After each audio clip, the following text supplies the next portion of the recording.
This is Sonic, and you're watching JD Frank 20.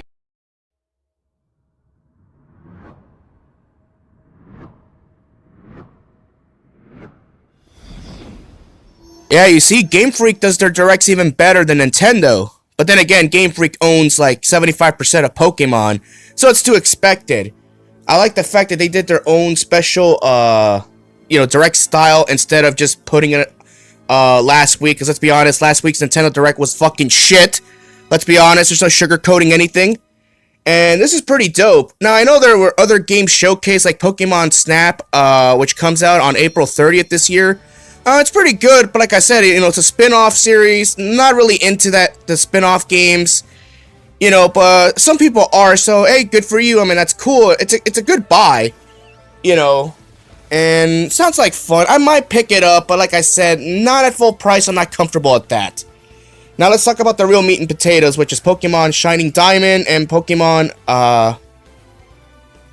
fuck it, I forgot the names already. Even the names sound ridiculous, let's be honest. They should have called it, whatever. Okay, now what I'm talking about here is, the main showcase, which is, Gen 4. The Gen 4 remakes, yes, I mean, I understand the graphics may not be everybody's cup of tea, I understand, but at the end of the day, this is Gamefreak. Remember, they're basically the EA of fucking Pokemon. What did you expect? They're just gonna get lazier and lazier. I knew this was gonna happen. That's why I'm not gonna throw a bitch fit over it. Oh, it's Shining Pearl and Brilliant Diamond. Oh, well, those are the names. Whatever. And both games will be arriving in late 2021, so we're expecting Christmas or November. So it's to be expected. But wait, there's more. Because obviously, apparently we didn't get enough Gen 4. Because like I said, Gen 4 has been hyped up for the last 2 or 3 years. Like you could just say, oh, Game Freak's just gonna do a lazy Gen 4 remake port and call it a day, then move on to Gen 5 remakes later in a couple of years. No, they took it one step further, actually. Now you're going back to the old school origins of the Sinnoh region.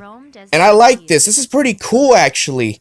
This has never been conceptualized in the Pokemon franchise, So now you get to go back, to the, way back.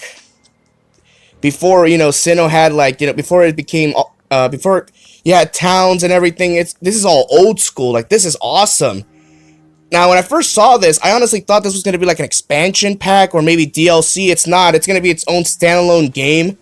I know, you're probably wondering, okay, so now you're going to have to pocket $60 for this game and $60 for the other 2 games. Yes, but at the end of the day, I'd rather have this be its own standalone game. Because, like I said, Generation 4 is by far the most popular generation. Don't at me at that. I understand people love Gen 2. I get it. But Generation 4 had more of a bigger impact in the Pokemon franchise than Gen 2 ever did. Gen 3, it was hit or miss for a lot of people. Gen 4 brought everybody back. I took a break from Gen 3, believe it or not.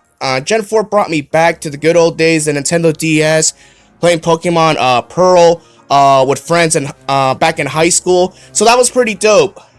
That's why I was advocating for Gen 4 remakes the most. Look, we're getting what we're gonna get, okay? You can't please everybody. Many people may not like the chibi appear of the character models, but so what? At least the Pokemon models look good. And I understand they're basically similar to the 3DS, but so what? Deal with it. It's what we're gonna get. But here comes the best part of this game, Pokemon Legends Arceus, which comes out in 2022, so I'm assuming it's gonna come out in spring. That's pretty dope. So obviously we're going to get 2 games, obviously. Well, 3 technically for $60 a pop. So do the math. So overall, like I said, I mean, I'm interested. I mean, I understand, a lot of people may not be, wowed about the graphics of Pokemon, of the Gen 4 remakes. I get it, but look, it is what it is. What the fuck do you want? Seriously, after the shit we got from Shield and Sword, we should be lucky we're even getting this at all. It's just the character models that are just a little bit of a turnoff. The graphics may look for the 3DS, but so what? At the end of the day, if the gameplay's fun, if the music is amazing, what difference does it make on the graphics? Seriously.